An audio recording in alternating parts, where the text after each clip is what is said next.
be a gremlin. Yeah. And on that note, we're live. Hello, everybody. It's been a little bit. Welcome to another episode of Cosplay Bites, the show all about cosplay, conventions, and all the extra nerdy bits and bytes. Oh my god. I'm your host, Blue Lightning, and with me is the ever so wonderful Mink the Satyr. Hi. Hello, hello. And we are here to do my contractually obligated PAX East episode. This is how you earn that media badge. This is how you earn it. Is how I earn that content creator badge. Damn right. That's right. So, wait, was it content creator or was it media? What were you this year? I was a content creator. Oh, heck yeah. So, because I know you've gotten media badge before. This is true. Yeah, no, I guess, so this one... I don't know if they have a How did you figure out which one to apply for? I don't know. Because I feel like you could do either. I don't know. I don't know. I don't remember. For the listener, PAX and its subsidiaries have a situation where they have a series of special guest badges and they parse what kind of special guest you can apply to be. So you can be a special guest, which is their badge for panelists. They have a media badge, and they have a content creator badge. And I think that badge, like, it said content creator on it, right? It did. Maybe there was a there was a drop down menu when I filled out the form and I picked content creator this time. I don't remember. It's been so long. They haven't had the content creator badge type for a long time. Like that's fairly new. I don't think it was new this year though. I'm not like remember with it well enough to know. I think it's been around for like a year or two. Yeah, no, I remember it because I roomed with for a day and a half. I think a year or two ago. I roomed with cosplayer and model Holly Wolf, who got a content creator badge, and it was so funny because that situation was she got the content creator badge for PAX, but at the same time that weekend there was like a vegan festival back home in Canada, so she legit spent like a day at PAX, roomed with me, and then left very early in the morning to catch a flight to get back to Canada for that expo. See, I want to know what the vegan con was like because I want to know what's cutting edge for vegan. Because like vegan, what's cutting edge for vegan farming, is like gardening. It's one of those. Yeah, well, like vegan leather, cutting edge, or like I bet Impasta burgers debuted at Vegan Con. Oh, I have no idea. I'm an omnivore. No idea. I don't know. Nope. But in any case, yes, we went to PAX East. You were a special guest because you actually did a panel. I was. And we can get to that later. I call my badge the spaghetti badge because they write SPG on the badge for the special guest badge. And my dyslexic brain is like, oh yes, the spaghetti badge. That's what SPG is. So I got my spaghetti badge. I think the shorthand for mine was con, C-O-N. So I was like, oh yes, the con badge. That's so lame. You could have had anything and it went with con. So you picked up your con badge for the con you went to? I mean, the only other option that my naughty brain could think of is that CNT. Oh, the cunt badge. That's so I really wish you had this badge. Did you pick it up on Tuesdays? No. Oh my god. Hashtag missed opportunity. I'm just saying. Missed opportunity. Oh my god. I don't want to even PAX go. Devs, if you're listening. I don't want to. Read Pop if you're listening. Consider. If you will. You want some very for your consideration saucy viral marketing. I'm just saying. No. A lot of people would put in. I could walk 5 feet and get my badge, but I don't want to. I could walk 5 feet, but no. So yeah, that was that. I was slightly bummed that I didn't get. No, wait, I did.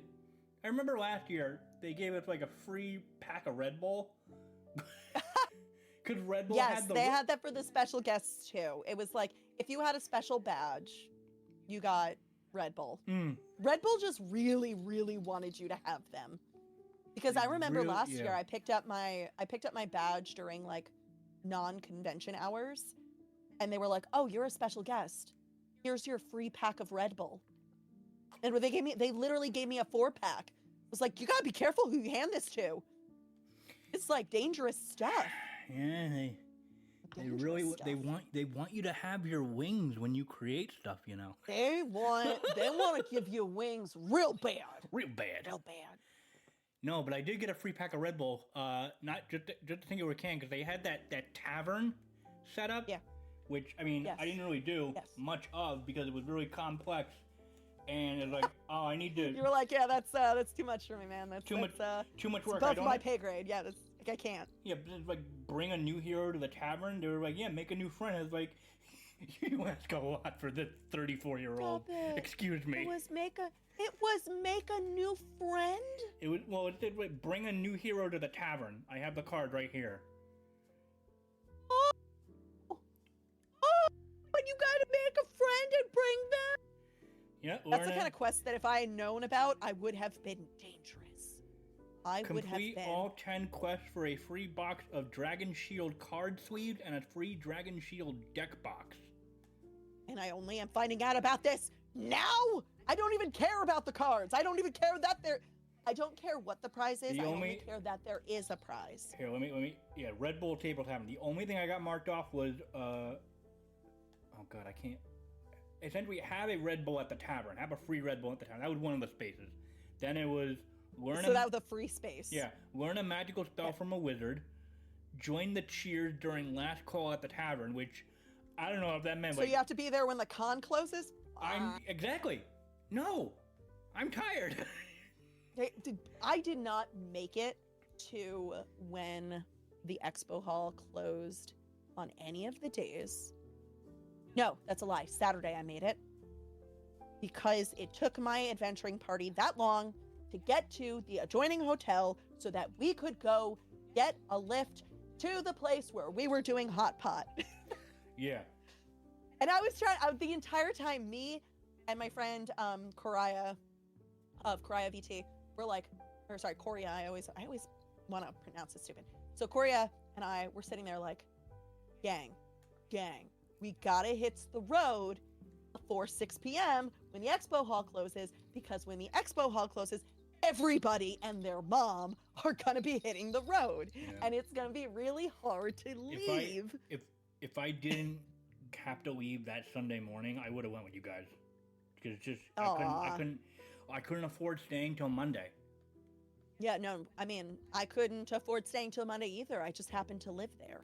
Yeah, I happen to live 15 minutes away. Yeah, that's a good benefit. The con truly is my playground con because I live so close to it. Yeah. Let's see. Learn a magical spell from a wizard. Let's call it the tavern. Pose heroic. I like how at no point did either of us take umbrage with the fact that one of the feats that needed to be accomplished were learn a magical spell from a wizard. We took umbrage with be there for last call when the Expo Hall closes. We're like, what? That's the line. Pose heroically in the tavern and post on socials. Play in a game from the board game library. Mix it up at the social at the end of the day. No. At the end of the day? Yeah, make a new friend. Participate in the Guild of Games session. I don't know what that means. Find and cast a spell on the tavern keeper. Don't know what that means. And then throw dice to help defend the tavern. I don't know what that means. I mean, clearly, you just go into the room, you throw a d20 inside the room, and then you run. And then somehow a stamp appears. And then I got this other thing, like an indie. I didn't get any fetch quests. How did you get all the fetch quests? Well, that's the thing, because it's like indie game stamp rally. There was a stamp rally? Yeah, with what do we got here? Is that the Corgi game on the cover of the stamp rally? Corgi's Cozy Hike. That was one of the games. Then there was rightfully. That game's finally out, by the way. I have been going to PAX East for many a year, And for the last like 4 or 5 years, I've been going to the Corgi adventure game. I don't remember. What's it called? Corgi what? Corgi's Cozy Hike. There you go. Corgi's Cozy Hike has been a game that was being hyped at PAX for like at least 4 years. Really? It finally came out between last PAX and this PAX. And it was very exciting to see a booth. I've been going there for years because they always have really cute corgi pins. Yep. And every year I buy a new corgi pin. Yep. And they're cute. That's all I got. Rightfully Berry Arms, Super Cucumber, Pin City, Reclaim. I don't know what I can't make out the subtitle. Cat Secretary, which I played again. Okay. So the T on Cat Secretary is that it is due to come out second quarter of this year. I'm pretty sure maybe I can probably get something from the devs. I don't know, because I auditioned to be a voice in the game. I have more information, but I don't know how like exclusive that is or isn't. Right. So I'm going to just be like, second quarter. Sure. Then they didn't make me sign an NDA. I just don't want to blow up their spot. No. I got. But they are gonna go to demo for like a month or so before they go to full release. Yep. But they're planning on going to demo for like a short time before they go to full release. Not like you, Fields of Mystria, that's on early access and is still on early access. Yeah. What do I have here? I have this card from the Trolley Sour Gummy House that was there. And Listeners, you need to understand the unhinged nightmare that was the Trolley Sour Gummies booth. They basically made a booth that looked like the inside of like the coolest kid from the 90s. Yeah. And they had the outside too. They had the exterior and the interior, but they did it like, we're filming before a live studio audience style. Yep. So it was like, 2, maybe 3 walls total. And you could walk around it. And for whatever reason, they decided that for the exterior of the house, they were going to have a window, and the window was just a monitor. And on the monitor, every so often, a creepy worm, like a gummy worm, would just like pop out, like the neighbor spying on you. And I had a lot of feelings about being spied on by a giant gummy worm. Yeah. Big feelings. Yeah. It was a cool booth though. Very, very cool. I got 0 gummy worms and I was so mad about that. But I also waited on 0 lines for it. So that's probably why. Right.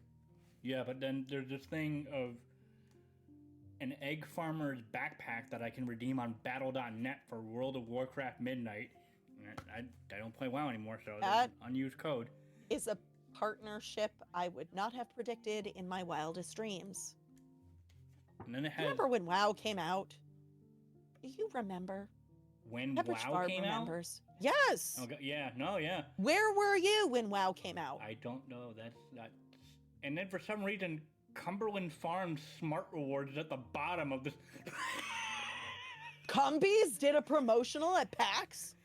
Yes, it's all in the trolley house. My entire college, experience was backhanded funded by Cumbies, because the number of times I went there at, midnight 30 for a pint of Ben & Jerry's, because Cumbies not only sells gas, but they also sell groceries, too. Yeah. Oh, man. Yeah. I'm somewhat paranoid right now. I'm pretty confident that Cumberland Farms is a regional thing. No, it is. So listeners, if you don't have Cumberland Farms, it's basically a convenience store and sometimes also a gas station, depending on which place you go to. I don't know if it's always a convenience store. I don't know if it's always a gas station, but everyone that I've always been to has been both. Right. And the convenience store is a little bit better than the 7-Eleven, I would say. I mean, I did go there for the cheap gas, although yeah, it ain't cheap right now. Well, in this day and age, no, it's not. The price of eggs, the price of gas. Eggs are fine. I nearly are they? For where I'm getting them from Walmart. Oh, well, Yeah. my grocery store is not carrying Walmart prices. Shout out to you, Star Market, regional markets. It's regional, I think, just to the state that I live in. I nearly let my car go almost out of gas, and I filled up nearly a full tank. It was $41. I was like, no. How could you? $41? $41. You must drive a newer car. You must drive a newer car. No, it's a 2012. Okay, that's newer than my 2010, where to fill a tank is like 50 to 70. And they're like $41 in my wildest dreams. I am like, give me like 2 seconds and then we'll keep going. And my car's a hybrid. You wouldn't think that it would be so expensive, like that much to fill the tank. It's a hybrid. It's a 2010 hybrid, so it's not like... Yeah. Mink reveals she's driving a 16-year-old car. Yeah, I just want to make sure that I can hear myself, because I get paranoid sometimes that I can hear myself. No, wait. And the volume's sort of low. No, that's good. That's good. Otherwise, this would be a very wild... This would be a very wild one-sided convo if that was the case. All right, we're good. We're good. All right, back to it. Okay, cool. Sometimes past episodes is like I can barely hear myself. It's like, what setting am I not triggering on my The mic? number of times where I uncover scuff is so disarming, and I hates it. Mm-hmm. I hates the uncovered scuff. So, let me see here. Let me look at my notes. So yeah, Cozy Hike. I tried it out for the first time. You mentioned that it's been, in development for the past 4 PAXs. Which... Yep. I tried it out several PAXs ago, so I'm excited to see what the changes were. But it's out now. It's out now. It's out now. From what I have, it was an open world adventure. Obviously, you play as a corgi. Very colorful, and the devs were very nice. They explained it a similar vibe to... Oh, they are the most corgi-coded devs. Like, if you want to know what their power animal is, plot twist, it's a corgi. Yeah. But also, they do a lot of stuff with, like, animal shelters. So I think, at least a few years ago, when you bought their pins, they had, like, a percentage of the proceeds went to animal shelters. Or, like, they had some sort of, like, charity that they were affiliated with. Do you know if the game currently has an affiliation? No. I know that they said in, like, their email reach out that, oh god, proceeds of the game sale would go to animal shelters. Aha! Look at me, remembering a thing. Oh, this is an important deal, listeners. Yeah. Because the joke is that I frequently don't remember things. I know. It only took me like 4 or 5 years to remember it. Yeah. Wink. Oh god, all right. We're good. I'm like checking thousands of windows. It was like you lost faith when you said that, oh god, followed by the most chipper, we're good. It was like a roller coaster of emotions. This is a roller coaster of emotions, ladies and gentlemen. Because I really gotta read the instruction manual on my mic. Because I don't know what it means when the headphone icon is lit up. Because then there's like a headphone icon, there's another icon, and another icon. One that has a May I make a recommendation? Live with someone who is a literal, like, AV tech expert. Because then when things go sideways, I'm like, Vesper, fix this. And then he's like, oh my god. Oh my god. I could say something, but I'm not going to because it might, accidentally screw me over. I'll mention it afterwards. I'm excited. So yeah, it's the dev explained that it had a similar vibe to Mario 64 and Banjo-Kazooie. I believe it. From what I played, you learn how to You learn how to climb and glide. You can poop. And you utilize your butt powers. And they said you could eat the poop. They have added a lot to the game since last I played it. They said you could eat the poop, and I'm like, I'm not going to do that. No, thank you. I will absolutely play this game and get my Korg to eat that poop. All right. I'm a mature person. You're mature. Always mature. Yeah. I take the high road. If there's a joke to be made, I will always take the high road. Keepingitclassy.com. Yeah. Oh boy. There's another game that I tried out that I got emailed about was from this one developer. I want to say their name was Yang Mobile. I apologize if I got that wrong, but they Is it a mobile game? No, it's this game called High Times, where it is a donut shop dating simulator. You have my attention. It's extremely similar vibe to Coffee Talk, and when I mentioned that to them, like, "Yep, that was a game that inspired this."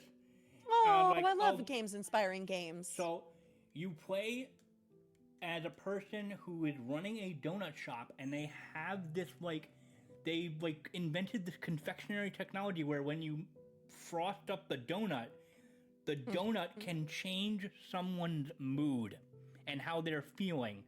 So your job is to make the best appropriate... All donuts change my mood. The best appropriate donut to alter their mood.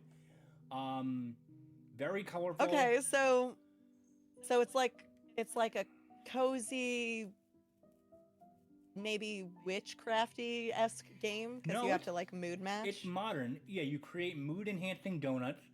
Super colorful, wholesome. We're not going to unpack that. We're not going to unpack mood-enhancing donuts. We're going to let that ride. Well, I'm going through my bullet points, and then we'll go to mood-enhancing donuts. But I mean, no, don't unpack it. All right. Don't analyze how the donuts are made. All right. It's also fully voice acted. No way. Wow. Well, it's a dating sim, so that doesn't surprise me. Is it like visual novel in its presentation? Visual novel-esque, yeah. I mean, if you played or seen Coffee Talk, think that, but with donuts. Okay. You ever play Chicken Police? No. Do you like film noir? Sure, I dabble. Okay. Do you like furries?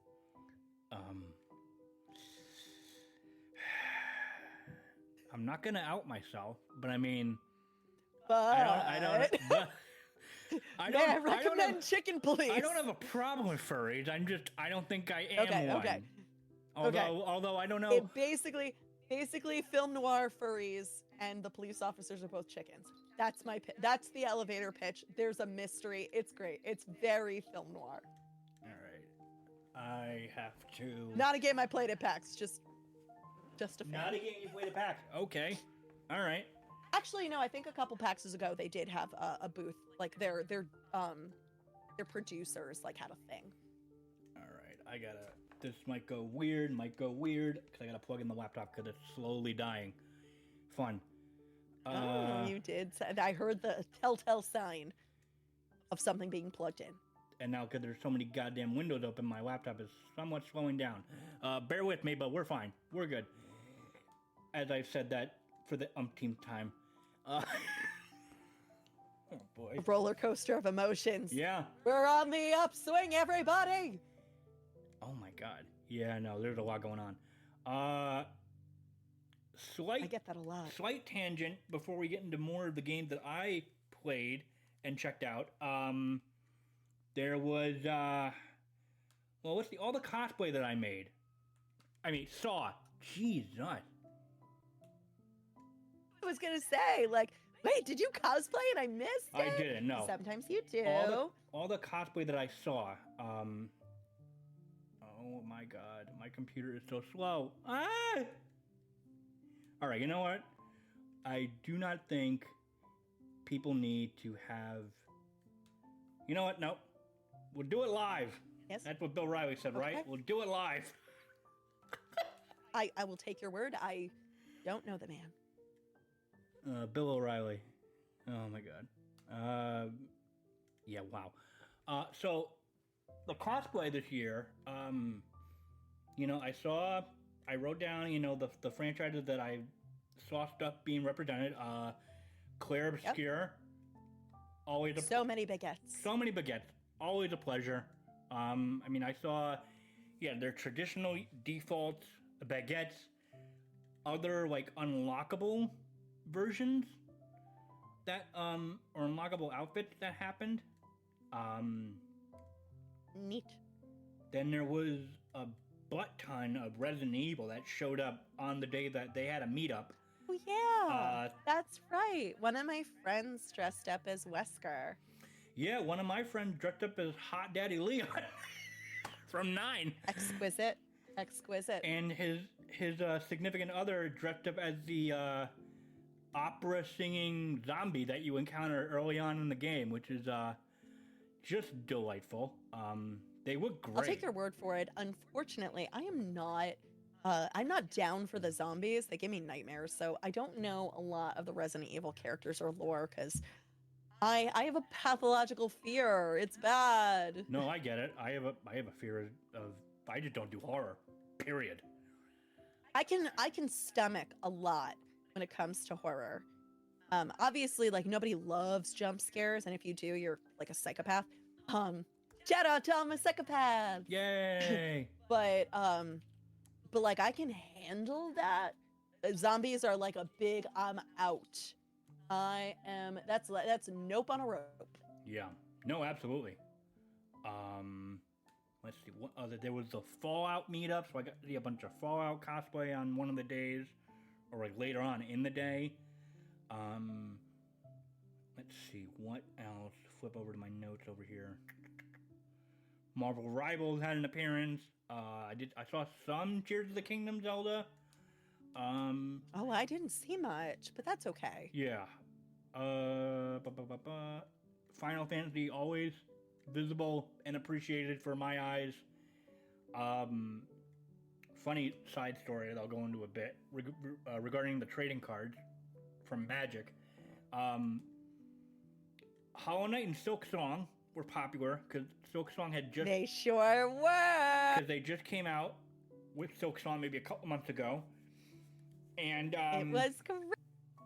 Including yourself, did Cult of the Lamb have an update that I didn't see? Or... Because I saw a lot of... Yes! Woolhaven update! Oh, okay. That explains DLC why. drop. Yeah. There was a ton of Cult of the Lamb. Yep.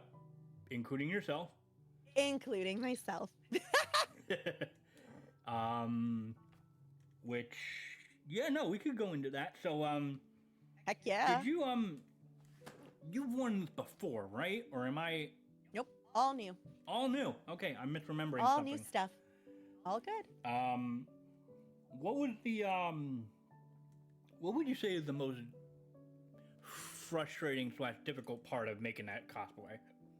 Which one? The Cult of the Lamb one or the Silk Song one? When did you do Silk Song? What did that on Saturday. Nope, I missed you. I missed it. Oh yeah, it was easy to miss me. I was dressed up as so there's this character, Sherma. You know Sherma. Is she the one that... Sorry, he. Technically, it is a he. They use he, him pronouns, and I respect that, but oh my god, for most of the game, I thought it was a girl. Oh, is that the one who sings? Yeah, it's the one who sings the little song and hits the little, like... From the stream. From streams I've seen people... It's just an idiot bug. It's the Mira of Silk Song. And it's just, like, or Myra, whatever the bug's Please tell me you had the song playing with the... Did you have like... No, I would just sing it. I would literally go around singing it. Yeah. And then I would like bang the little like needle and bell thing together. And so you probably didn't see me because I had a mask on. I had an enormous like bell top / symbol, whatever Sherma's hat is. Uh-huh. And then I had made Sherma's mask so I could see out of it, of course, but it was magnetized so I could take it off whenever I wanted, but also I could move it to the side too. Yeah. Because magnets are fun. How do they work? We don't know. And I walked around the con being a tiny little bug and handing out rosaries so not like, rosaries like Christian Catholic stuff. I mean like in-game, like that's their money system. It's a currency. I need to clarify for people. Yeah, for people who don't know, Hollow Knight, Silk Song, they use rosaries as currency. So I was just handing out rosaries to people and telling them not to spend it all on run plays. Rosaries as currency. Yep. Like, would you like a rosary in these trying times? In this economy. Yeah. Like, would you like a rosary in these trying times? So that was very, very fun. doing. It was a lot.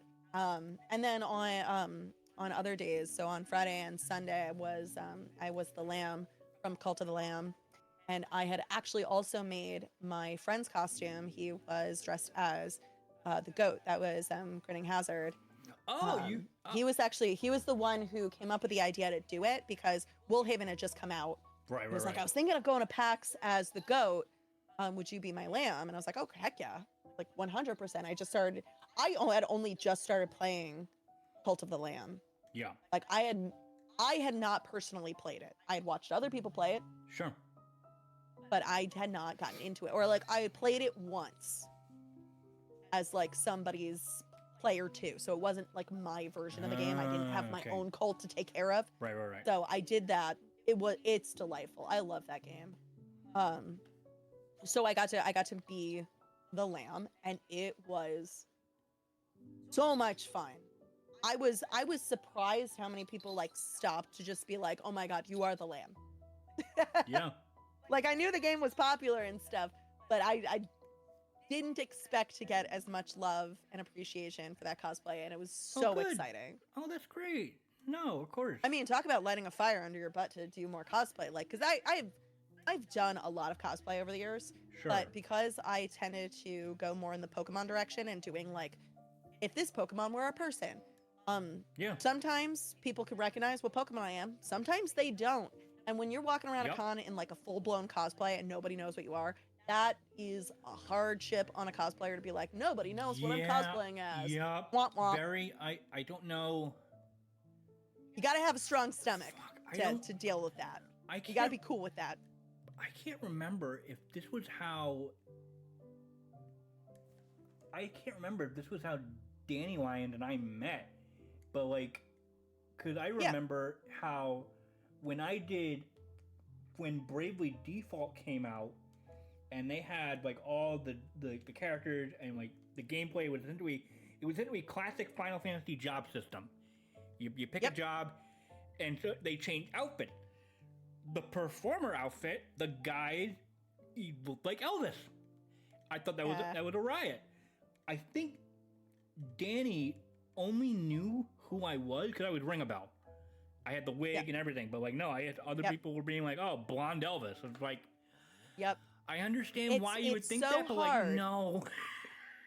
It's so hard to cosplay something obscure. Yeah.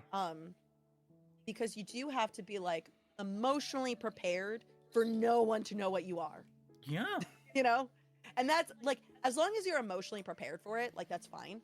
But like when I was cosplaying as Sherma, because I was like, you know, Silksong is still not even 1 year old. Nope. It has not, while it did break Steam, I don't know if like people played long enough to encounter Sherma. And even if they did it hold their, like, did that one rando character hold their attention long enough to like know what it is that I am dressed as? So like, for the most part, we saw a lot of Silksong and Hollow Knight cosplay, but it was like mostly we saw cosplays of the Knight and of Hornet because those are the main characters. Those are the most important and interesting. Saw an absolutely phenomenal Hollow Knight. And we got to talking and actually exchanged currency from our games because he gave me a Geo and I gave him a rosary, and I was like, this is the greatest thing ever. It was phenomenal. We basically were a cultural exchange for one another. I was like, all my best from Farloom. You know, like, good times, good talk. But yeah, cosplaying as obscure characters does, when someone knows what you are cosplaying as, it is the greatest feeling. Yeah. Like when you get recognized for your obscure character, you're like, oh my goodness. You are my you are my people. Yes, yes. So when people like shout it out from across the room at PAX, like, oh my god, it's Sherma! Sherma! You know, like that was a greatness for me. Like even if someone like didn't stop to be like, hey, I like your costume. Like if they didn't, I didn't need anyone to stop to like compliment me or be like, can I take a picture? Like I didn't need that. I wanted that in the sense that I wanted to give them rosaries because I had like 200 to give out. Oh boy. I had a ton of like trinkets to give out, and I didn't want to take any home. Spoilers, I took some home. Uh-oh. I know I wasn't doing a good enough job. No, but like I would hear somebody, and I wouldn't know what direction it came from because I have notoriously terrible hearing, or directions anyway. I would hear someone be like, "Oh, that's Sherma," and for me, that was like getting the head pat. You know what I mean? No, absolutely. Like when you walk by and someone's like, "Oh, look, there's Sherma." Like, aw, you know my name. You know me. You know what they say. Dabble funky, whatever the hell that song was. No, I clearly don't know what they. What? What? Dabble. What? I don't remember the song that she sung because it was so catchy. Are you talking about Sherma's What song? Sherma said, yeah. Oh, yeah. No, it's all nonsense. It's all nonsense, yeah. Like syllables. Yeah. Yeah. I thought you were saying like dabble, like the word dabble. I was like, what? I was saying her nonsense word as best as I can remember. Yeah. Oh no, I barely remembered any of it. I have the tune down cold, but for whatever reason, memorizing a string of nonsense syllables just ain't it for me. Nope. That ain't it for me. Another game that I got to try. Very thankful for the dev for being okay with me being like somewhat flimsy and running around trying to see people because this was on the last day essentially. Aether and Iron. It was a turn-based tactical RPG where I essentially played it while one of the devs was at dinner at one of the hotel restaurants that I was staying at. Cool. Set in an alternate 1930s New York, but it used real history. Neat. Very high noir feel to it. Female-led protagonist. I was told it was full voice with over 50 voice actors. It utilizes skill checks when you pick dialogue options for the narrative gameplay, but the turn-based part is all done via vehicle combat.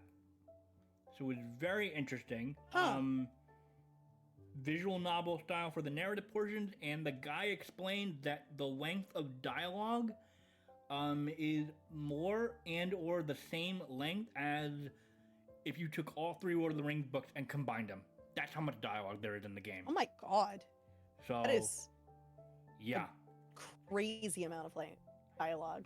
Yeah, no, it was I'm not too in tune with turn-based like tactical RPGs, but it was enjoyable for sure. Having never won a game of chess, it's not my particular cup of tea, but that's because I'm more of an impulsive gamer. Yep. And then I actually had a really nice opportunity to I booked a time slot for being interviewed by the people over at Geek Therapeutics. And that sounds fun. They opened up a mini recording area to invite content creators and cosplayers. They gave me like a question sheet to look over, and honestly, it was really nice to hear. That's awesome. Hear like the little kind, supportive words that the interviewer gave me when I was explaining like my whole shtick. The stuff that I've been able to do with my podcast and how like I've been able to like talk with cosplayers from around the world and like how do I deal with burnout and like what types of like cozy routines do I do and like being able to create a safe space for people on my podcast. So I was like, wow, I really needed to hear that. Thank you. Because that's swell. Like it was just because I know we've talked about like how difficult it can be for us to like pinpoint our IRL schedules to like do these sorts of recordings, and for the listener, the backstory here is that we wanted to record a week ago, but then I caught the worst cold, and I only just like got over it, like. And I still have like, you can kind of hear in my voice, I'm still a little nasally, and every now and then I have to mute myself to cough. Okay.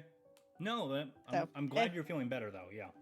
Oh my God, yes, so much better than I was. And it wasn't even con crud. That's like the thing that's almost the most Universally, about like, this. yeah, no, you're gonna get it. I didn't get it, thankfully, thank God.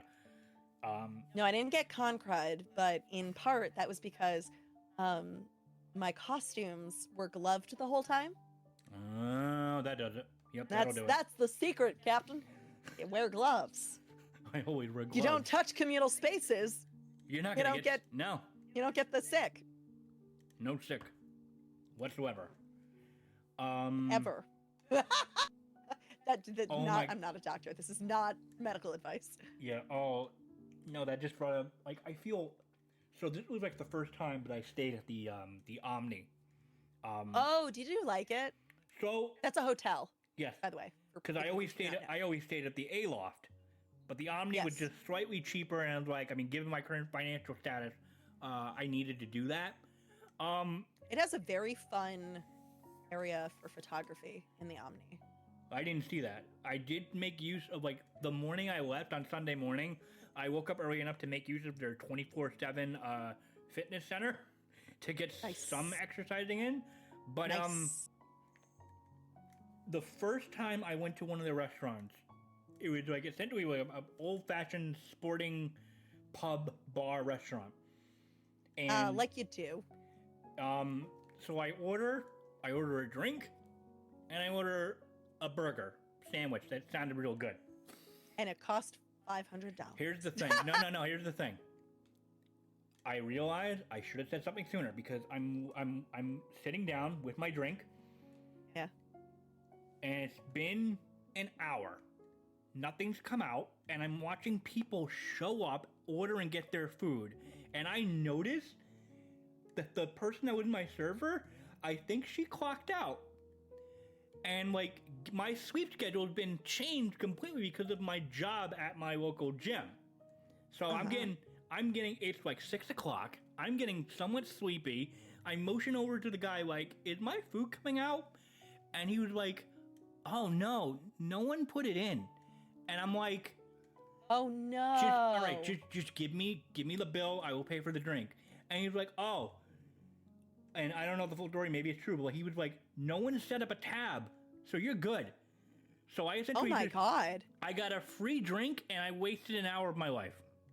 Well, I would say that you paid an hour for that drink. Sure, but then I went back there on the last night, and it was much busier. But I guess they had more people on staff, so I got my burger this time, and it was good. Oh, good.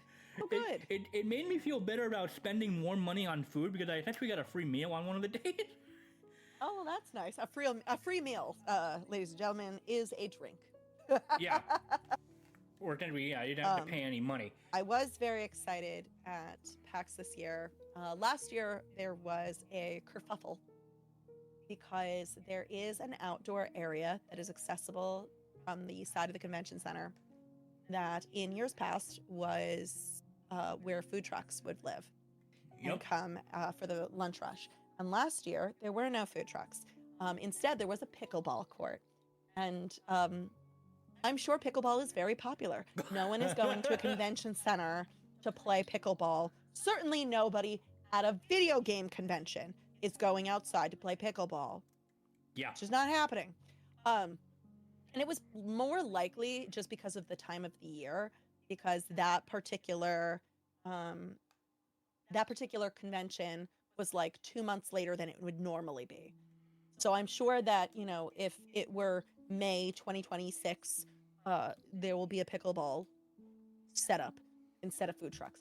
But last year, we were all very disappointed that there were no food trucks. This year, PAX resumed its like normal-ish time of being in March, and there were food trucks, and it was so wonderful. It was like coming home to see the food trucks back. Yeah. Because when you're at a convention and there's super pricey con food, yeah, food trucks are also going to be pricey, but it's like now there's choice. Now I can decide if I want to get a taco, a hot dog, chicken and rice, because there was the chicken and rice truck there. Wink. Yep. I went with the chicken and waffles truck. there was a soul food truck, and I Yep. was like, oh, heck yes, chicken and waffles. Yes, please. I think there was a mac and cheese food truck inside the convention center. There was. They have up to the quality of the food indoors. Yeah, well. So one day I did get like a bowl of mac and cheese with bacon. It was good, very good. And then on Sunday, I repeated my tradition of getting. There's that waffle truck. Oh, Zinnikins? I think is that what it's called? I think that's the name of it, actually. Yeah. It's all I know is there's a waffle truck. And last year, I got me some waffle, and we made that a tradition that we get waffles on Sunday. Yeah. Because waffles are for winners. That's true. I had bought my my Wild Bills mug just in case, but then honestly, it's like nice. I didn't get any soda because it's like that thing is such a pain in the ass to carry around. Honestly. You can clip it on a carabiner. It becomes a lot easier, but I haven't really done that yet. Yeah. I mean, I could have clipped it to my lanyard, but I didn't. I don't know. Maybe next year. I strongly recommend just getting like a carabiner for your Wild Bills mug. I was happy to see that Wild Bills was back second year in a row, having had, there was that 1 year or 2 years ago where Wild Bills was not there because Mountain Dew had like, was it Mountain Dew? One of the random soda places had like an exclusivity contract. It was like, we're the only sodas that can vend here. Maybe, I think it was Mountain Dew. I remember something about that. Yeah. Anyway, wild times. But it was lovely to see Wild Bills there. I'm not a soda drinker, but so many people I know and love are soda drinkers. So they got their fill. They brought their mugs. Yeah. I merch wise, I was going on I wanted to see what the merch was like. So like for listeners, I know I've gone into this before. Like, every year PAX sticks with a theme. They pick a theme, and that is their theme for the entire year across all their conventions, wherever they are. There's like, West, Unplugged, Australia, and South. I sometimes do get kind of bummed out that like, we're East, but we get red, and I get bummed out seeing all the That's blue. my favorite color. Blue's mine. But so this year it was PAX Land, and the logo and stuff gave off extreme Disneyland vibes, and I have been. I know. I was living for it. I don't want to say I've turned into a Disney adult, but like I'm like on the border because like I just became fascinated with like Disney World in particular, and like learning and like seeing all the ride updates and stuff. So that scratched an itch. I'll say it. I'm a Disney adult. I don't give a fig. I love me some Disney. Maybe I am. I mean, do I think that they're a garbage corporation who like just want my money and not my joy? Yes. But boy, do they get my joy. Boy, do they get my joy. Yeah. I mean, I don't have an annual pass because I'm not that kind of rich. What kind of the money bags annual pass? Come on. Yeah. But no, that scratched an itch. So I got a hoodie, and I got joggers, which I'm wearing right now. Yeah. But and I got a free tote bag. I think for like an extra. Oh heck yeah. For an extra $1, and I was like, whatever. I don't care. But yeah. So I'm gonna be slightly jelly when I see like the unplugged version being all purple and being like, oh. Well, you know, I'm sure you have friends who are gonna go to Unplugged. Hey, what I mean, you can give them money. They can get you things. That's true. But I don't know. It's like it feels weird to me, like having merch from like a hoodie that says PAX Unplugged, but I didn't go to Unplugged. I don't know. That's just a me thing, but no, I very much enjoyed the theme this year. Oh, me too. I thought it was very cute. Yeah. Very, very merchable. Oh, absolutely. Then let's see. Many Worlds Tavern took my money. It always does. Because I told myself I'm gonna run out of coffee just in time to get more, and so I got coffee from them plus tea for one of my best friends who essentially drove me to the airport to get to the train station. Lovely. I bought a lot of pins that I was not expecting to do so. There was a very cute booth selling some not official merch Ghibli themed pins Yep. that they took an ungodly amount of my money. But I also had some like over the garden wall themed pins too, and I was like, just take my money, just grab it. Yeah. What pins did I get? I'm trying to remember because I don't want to walk into the room that's 5 feet away from me to get my lanyard. They had no, it's all good. They had the dragon. They had a dragon that was like addicted to coffee. That booth. Nice. I got a pin from that. Watch, we're gonna end the podcast. I'm gonna look in the room. I was like, why didn't I remember those pins? Did you find the Cult of the Lamb pins? No. Oh, there was a booth that was selling Cult of the Lamb stuff. And it was great because they were selling pins with little magnets on it so you could swap out what the cultists were wearing. Okay. And they had like a bunch of blind bags. I was just like, I bought like a pair of blind bags, like basically because all I wanted was the hedgehog cultist, because hedgehogs are my favorite animal. Yep. And they happen to have, of the animals that they made, they had blind bags of the cultists, and I was like, stop it, I just want a hedgehog. And I managed to get it, which was great. And then I traded my other blind bag for a fox because foxes are great.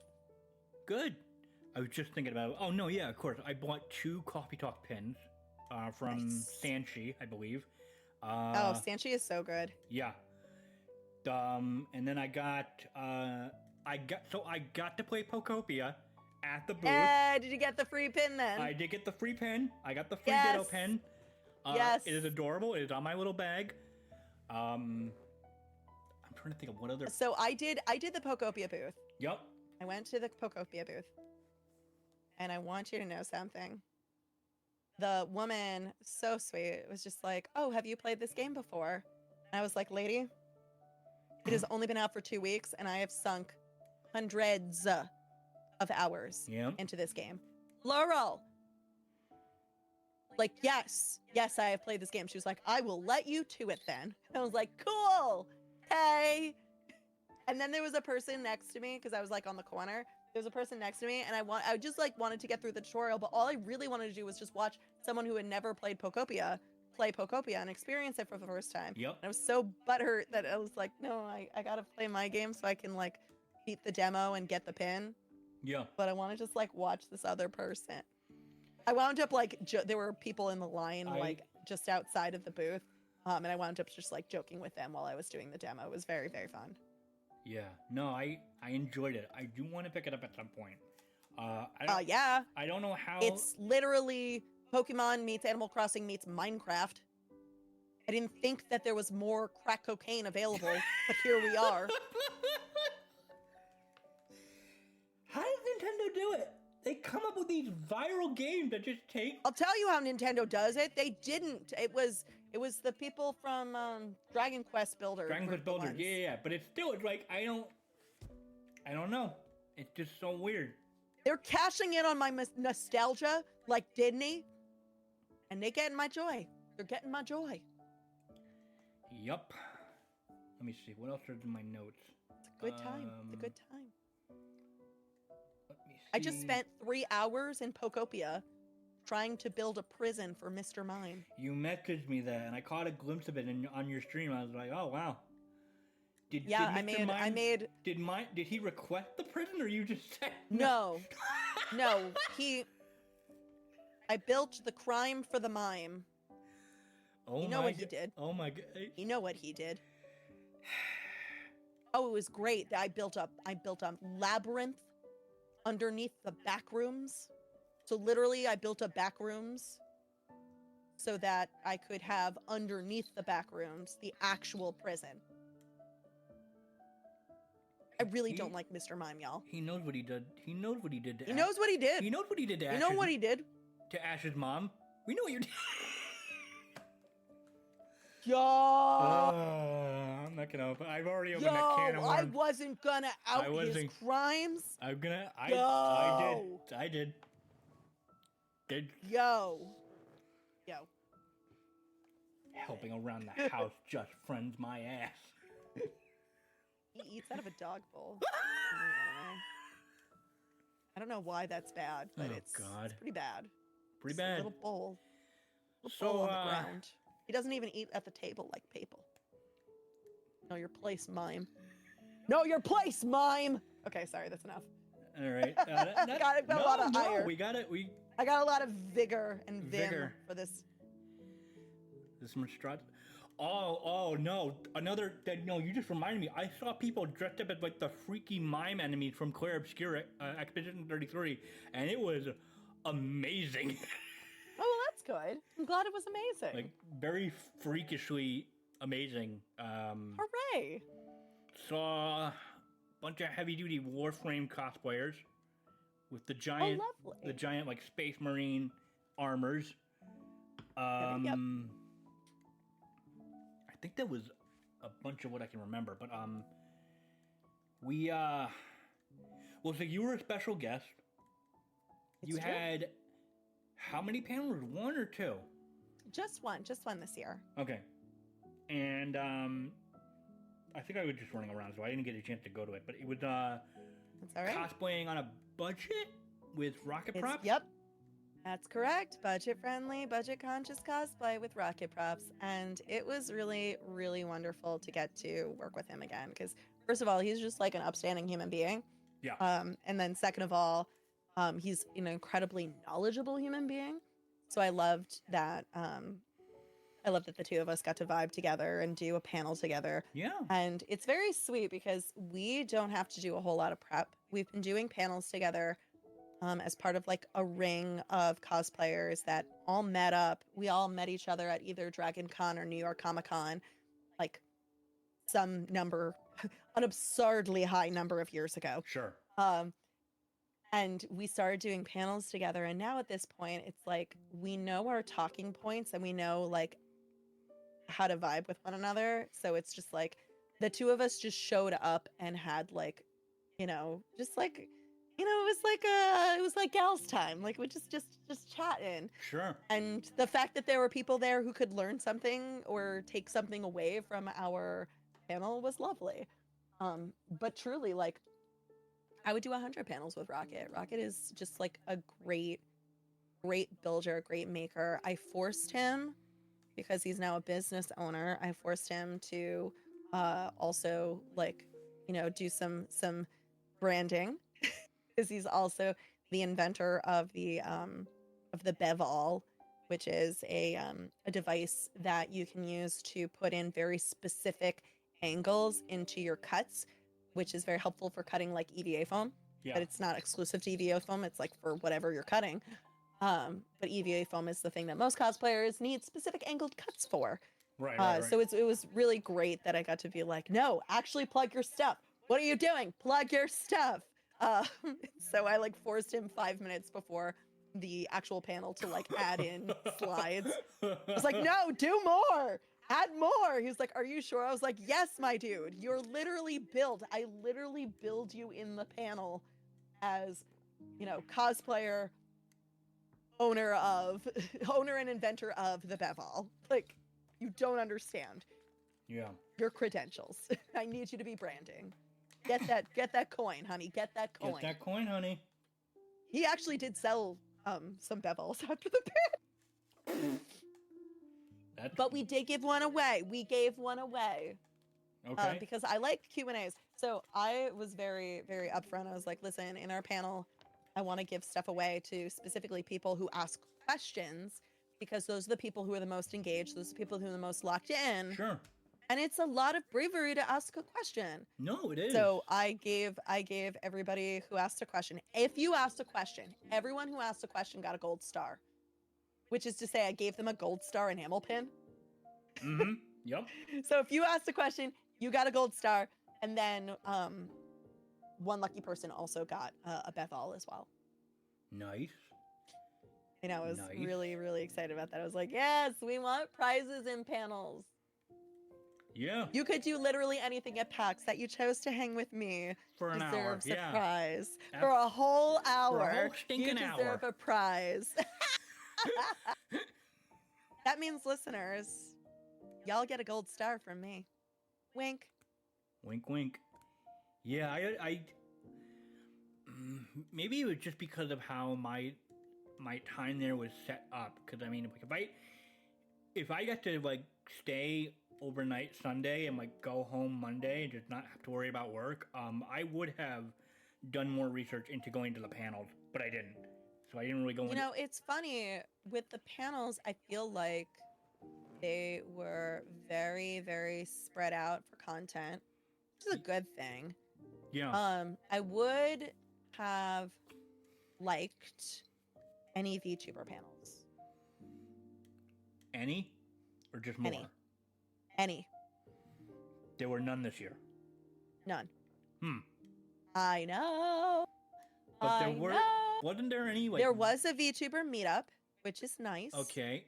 I swear I think I've seen you do a VTuber panel at PAX years ago. I can confirm. I did VTuber panels at PAX for the last, like, 3 or 4 years. All right, so I am right. This year, okay, we did put we put in a request to do a VTuber panel. It did not go through this time. That's okay. I will put it in next year. But I was hoping that if I wasn't doing a panel, then that meant that there was other people doing panels. Like, that's what I was hoping for. You know, like, oh, we're not going to have Mink do a panel because someone else is going to do a panel and we want to get fresh interest. So I was really sad to see that there weren't any VTuber panels at PAX East this year. Yeah. Thankfully, the meetup was lovely. Good. But that was also on a Sunday. So not everyone gets to go to PAX on a Sunday. Like, Saturday is truly like the day to go. Yeah, it is. But they did give a good slot on Sunday. You know, it was like a 90-minute meetup slot, which is just phenomenal. And I think it started like at 11:30. So it truly was like not too early, not too late, just right. Yep. And that was put on by Skitters the Moth, who's a very, very sweet VTuber. And she, you know, she did a lovely job of just setting it up and making sure people felt welcome. Hindsight, she was like, I should have put in a guest book so that like afterwards, I could, you know, like people could follow all the folks who went. But, you know, she's like, I will do it next time. Yeah, well... Because I messaged her right afterwards and I was like, this was really great. I didn't get to talk to everybody, but I do want to like follow everyone's socials, like everyone who went. Sort of like a mini networking Do you event. have, yeah, do you have everybody's like info or like, you know, what their Instas are, or what their Twitches are, whatever. Yeah. She was like, no, we didn't do a guest book. We should have done a guest book. So I was like, okay, do this again next year. I'll bring the book, you bring the event. Yep. Yeah. We'll do it wedding style. Come in, sign the guest book, leave your business card. Oh man. I just want to quickly double check. How good are you on time? I'm getting to my pumpkin o'clock. Pumpkin o'clock? All right. No, I just want to make sure so I know when we can maybe start wrapping up or something like that. Trying to think of other things we can talk about. Well, speaking of, first of all, as always, I didn't get to talk with him, but I got to talk with Spectra for a little bit. Shout out to Rodney and the crew at Nerd Caliber for their cosplay room, oh my God. Room, as always. Year two of this, and it's only gotten better. Yup. It was so good for those of you who do not know, FirstPersonShooter, who owns and runs Nerd Caliber, is a photographer who's been in the cosplay photography biz for like ever. Yep. He goes to like every New England based convention. Yep. And is just a mainstay. We all visit the Nerd Caliber area, whether it's a booth, whether it's just a table. And like FirstPersonShooter at PAX, like his history is he would literally just set up in like an alcove by the entrance and just take photos. Yep. But unfortunately, this was near elevators. And many, many times he had to get relocated because the con staff or the hotel staff or the event staff didn't love he was set up near elevators. So finally, the event space like worked with him, and he was given like an actual event space where it's like you can just be here in this event space the whole convention. And Yeah. so what wound up happening is they set it up to be a photo booth and a cosplay repair place.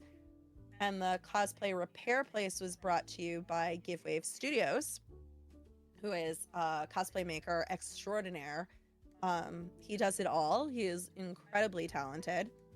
And so what he did was he pulled together like a beautiful team of like a rotating team, of course, but like a beautiful team of cosplayers that were on staff to work the cosplay repair booth.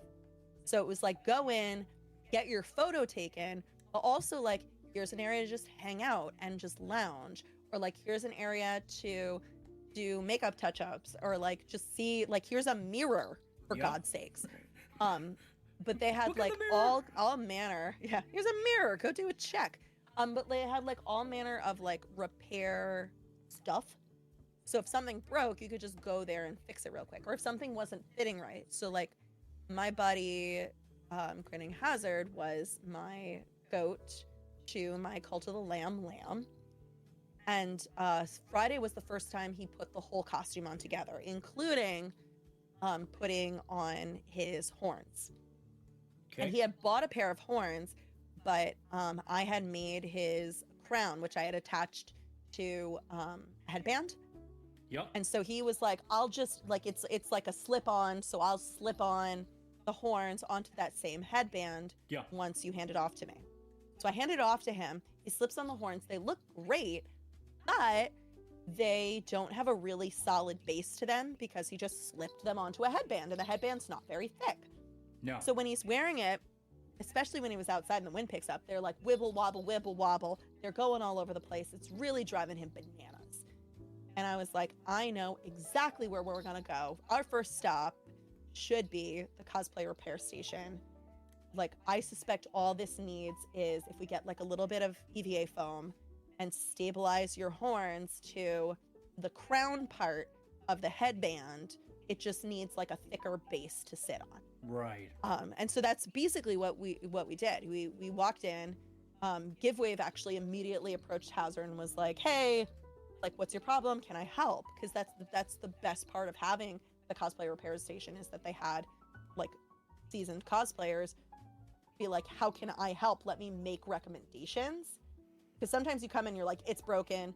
I don't know how to fix this. I'm, adrenaline. I can't think clearly." And it's like, let me be that breath for you to take and let me like make some recommendations. I can either fix it or I can make recommendations and you can fix it. It's up to you. So they basically, GiveWave confirmed what Hazard and I were suggesting we should do. And they were like, do you want us, like, we can do it for you or you can do it. What's your preference? Hazard's like, I think I can hot glue some EVA, like a rectangle of EVA foam onto a headband. Yeah. He did. It worked perfectly. His costume was phenomenal. Like, he looked great. So it was like something so small at any other convention, he would have been miserable fighting these horns. Now It's like, nope, ta-da. It was so good. It was so good to have that. It's so good to have, and this is just like any con chair people listening, have a cosplay repair station, man it with seasoned cosplayers. They'll not only tell you what you should have, they will also be so instrumental in just being there to like make suggestions or make the repairs. I've seen a lot of cons now that are starting to do cosplay repair, but they don't necessarily have like seasoned crafters. They just have people who are there to be like, here's what we have at it. But having seasoned crafters who can be there and be like, I can fix this for you, or you can do it and here's the materials. I think that's really amazing. No, it absolutely is. Man, sometimes, I don't know. It's like, I like doing what I do now, like, going to cons, gathering info for my podcast. But man, sometimes I do miss cosplaying, but it's just like, I just don't have the energy or time or money to try and like either fix something up or... Yeah, don't push yourself on that. Yeah, no, I know. The world right now is a little bit short on time, energy, and money. Yeah. There's a lot of stressors. Yeah. Like, at the end of the day, it should be fun. If it's not fun, or if you're feeling too stressed or overwhelmed, there's no harm in being like, I'll do it when it is fun and I do have time and I do have, like, it's okay to be like, you know what, maybe for the next one.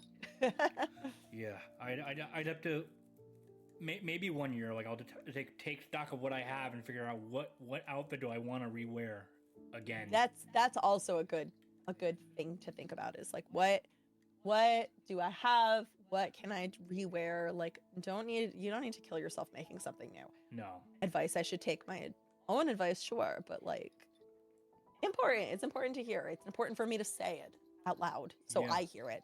Yeah. No, for sure, because I know, I'm trying to think of, like, what do I have in my, I think I have, like, a cosplay bin in my closet of, like, old outfits that I have. I could probably pull off still, like, my steampunk Nightwing. I still have mostly everything. See? I gotta figure. You're good. Yeah. As we're gonna wind down, another thing that I didn't want to talk about, because I talked about with a lot of people this year. We were kind of surprised, but, like, speaking of, like, spread out, we could walk this year. There were not a lot of booths this year in terms of, like, the main first party people, because it's like, I was talking with Spectra about it. Like, we were just amazed. Like, yeah, there were not a lot of, like, big heavy hitter AAA publishers. It was like indies carrying the whole damn convention. Because, like, which honestly I do love, because I love myself sure. Indie games more than AAAs. But no, I absolutely understand that. One of the things I was reading about in a PAX East social media group is that there aren't a lot of AAA games that are coming out, like, in the next month or so. Sure. Yeah. No, and that does, between that and, like, tariffs, that does hurt a lot of, like, drive to do these big expos at this time. Like, one of the reasons why New York Comic Con gets a lot of pull and a lot of, like, really big reveals and everything is that New York Comic Con is in the fall, when there is just a lot of stuff that wants to debut before the holiday season. Because, like, a lot of games like to debut in, like, October, November. Yeah. Because they'll catch the first wave of people who are like, I'm buying this now, but they'll also catch the second wave of holiday shoppers. Yup, that makes sense. That checks out. So, like, financially, you're going to find a lot of, like, big games dropping around then, because it makes sense. Like, you're like, okay, that's when you want to give gift. Yeah, PAX being when it is in March is, like, not super awesome for games that are coming out. Now, that being said, Pokopia, like, Pokopia came out, and so Nintendo very last minute came out to do a hype for Pokopia and Pokemon Champions. And I think they had the Nintendo Switch 2 edition of Mario Wonder come out around the corner. So that was that booth, they just did, like, a little, like, photo thing, like a photo piece for that. Well, and you could play it too. Do they have the play place too? Okay. Yeah. Cool. So Nintendo was, like, one of the AAA places, companies that actually, like, came and showed up. Yeah. Magic was there. Blizzard will never, because they have BlizzCon. Riot is dead now. I don't know what Riot's up to. Yeah. I don't think they do cons. I don't think Riot does cons anymore. I was surprised to not see Baldur's Gate 3 for the 17 millionth time. Well, I think they got all the money that they thought they were going to get. It's expensive to have these booths. It is. No, it was... Magic was there promoting their upcoming booster set, plus the Ninja Turtle set that just came out. Yeah, and this is not the first time Magic has been at PAX East. They were there for Final Fantasy when that came out. Speaking of, quick story that I meant to talk about. Like, I was on the hunt for, seeing if I was gonna, sort of convinced to get another booster box because I had just gotten a booster box of Final Fantasy cards. That was a tax return money gift to myself.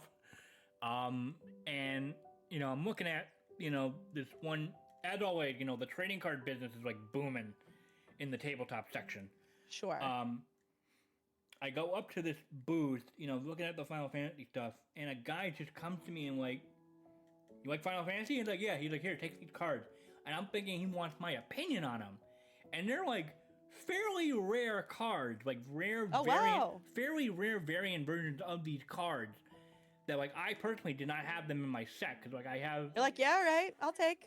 Well, no, I'm like, are we gonna tell him? Oh no, these are good. Yeah, you should take them. And I go to give them back, and he's like, oh, you don't want them? I'm like, what do you mean I don't want them? He's like, no, a guy was selling me his cards, and he just gave me these cards and told me just give them away to someone. And I'm looking at these cards. That's so good. I'm looking at these cards so like, good. Holy shit, thank you. I love stuff like that. So that's very sweet. Yeah, no, dude, right place, right time. That is very sweet.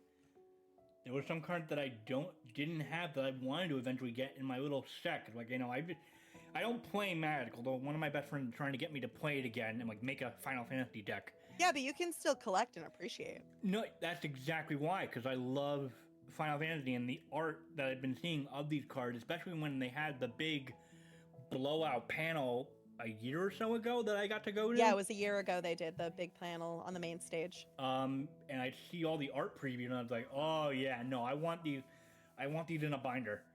Now what's really gonna blow your mind is, you know, you can get the art from the cards like as prints, or even you can buy the original art from the cards.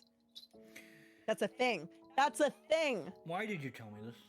Why? Yeah, I because sometimes people forget that that's a thing that you can do. And I happen to live in a nerdy space where I know human beings who own the actual art that was put on a card, like the original art. Oh boy. Yeah.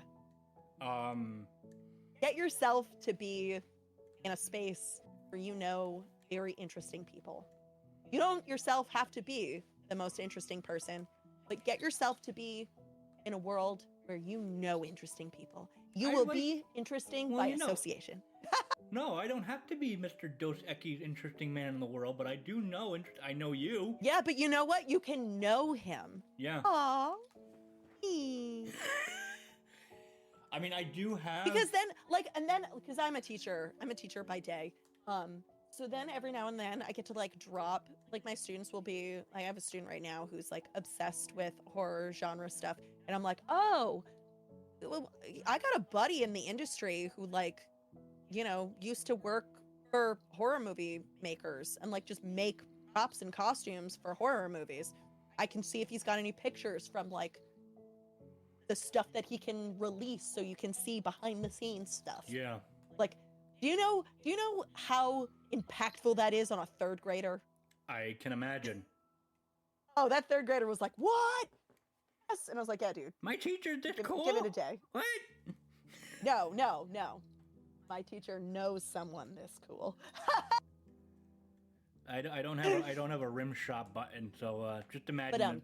But I'm Tish. No, I mean, like, I do have an artwork of Cloud from one of his cards, but that was part of like when they did the panel last year.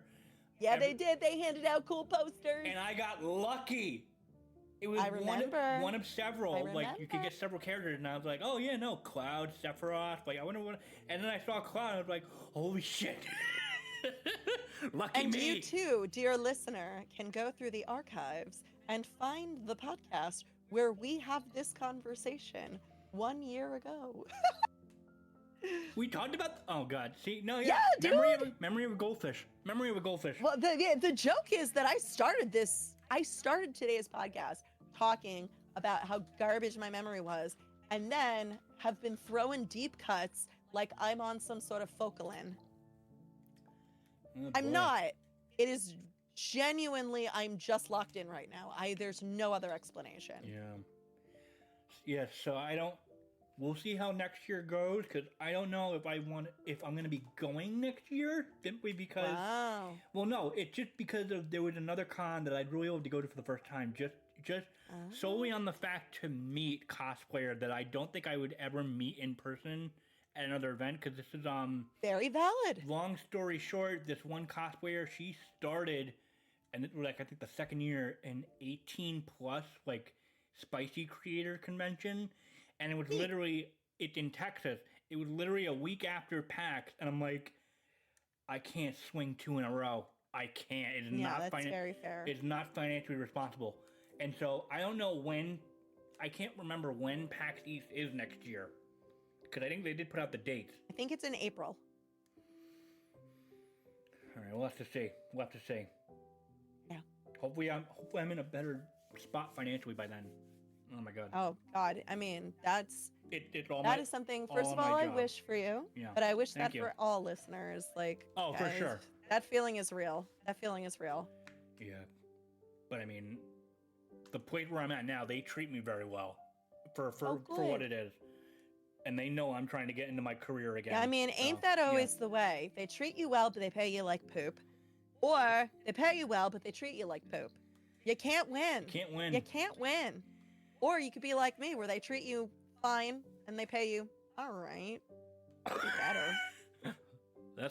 There's a word combination, but I mean, I'm living in net neutral for like, they treat me all right.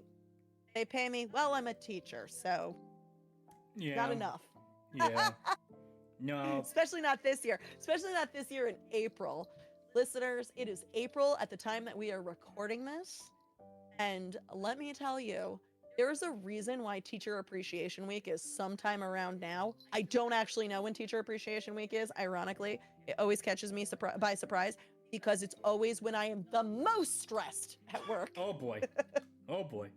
Yeah, no, my best friend and I we're trying to do Disney World again, and we're like, circle back in September. We might not be able to swing it because of just finances.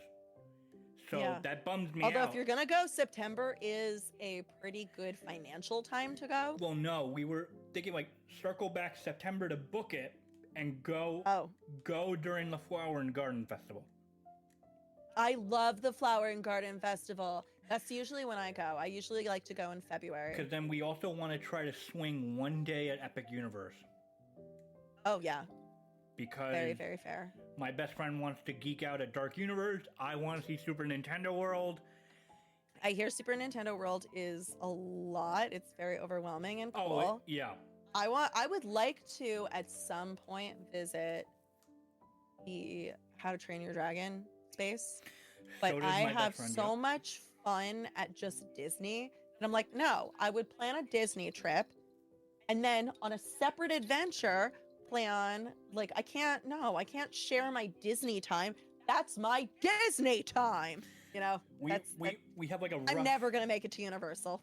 We have like a rough itinerary of what we want to try to do. But then that again, it just hinges on finances. So... Because we're like, worst case, we got to push this to 2028. Yeah. So I am bracing myself for that inevitability. But... Well, I wish you much luck. Thank you. Yeah, no, I can go into it briefly off stream about like recent job news, because it's been like, but in any case, wrap this up. As always, I hope you guys enjoyed learning about PAX East every year that we get to do this. Mink is always just a wonderful co-host, partner in crime to doing these episodes with me. Oh, thank you kindly. Seriously, like, it's always a joy to get to hang out with you at the convention itself. Yeah, I just remember... We get up to such mischief. Mischief, yes. And just everyone else in our little friend group, like Ashes, Grinning, Volshock, Renova. Always good to see. It's so lovely to have a gang. No, it is. Because that's another thing that always bums me out. It's like, yes, I get to meet all my friends. Like, you know, shout out to Hyper Chai, shout out to Avi, and them in the mental health Guardian booth. I got to chat with them. Oh, I love them. They're so cool. I adore them to bits. And like But then, like, man, one year I just want to like go like either with a group of friends or like go with a significant other because it's like I'm just walking by myself a lot of times. I'm like, I get lonely. Well, you can join our Island of Misfit Toys. We're just an amalgam of mythical beings just like traversing the booth. And every now and then we have to stop because I need to throw money at something or somebody wants to play a game, and that's valid. Yeah. So we'll see what next And I year did brings. throw a lot of money at some things I do not regret, but I did go a little over budget this year. What did I? Oh no! I told myself I wanted to check out the PAX merch booth because after the con I had already picked out a pair of Nikes, sneakers, and joggers. Oh yeah. Because where I work, I can get a discount at Nike. Oh heck yeah. But I would like if I can find joggers at PAX, I don't have to get them at Nike. And lo and behold, I did. So I saved some money. There you go. You save some money and you got a drink. Yeah. But in any case, we'll wrap it up here. And as always, thank you guys for listening. If you want to follow me, it's Blue Lightning Cost on mostly Instagram and Blue Sky. Yeah, mostly them. Where, I have my blog still where I do every other month at this point, and I'm also experimenting with coffee review videos. So that's been interesting to make as I get more in tune and comfortable with CapCut. Mink, where do people want to go if they want to find your stuff? You can find me at Mink the Satyr. That's SATYR on most social media platforms. And I also do a lot of like variety streaming, so you can catch me on Twitch. All right, sounds good. So, yeah, thank you guys for listening to another episode, and hope we won't be long for the next one. Bye.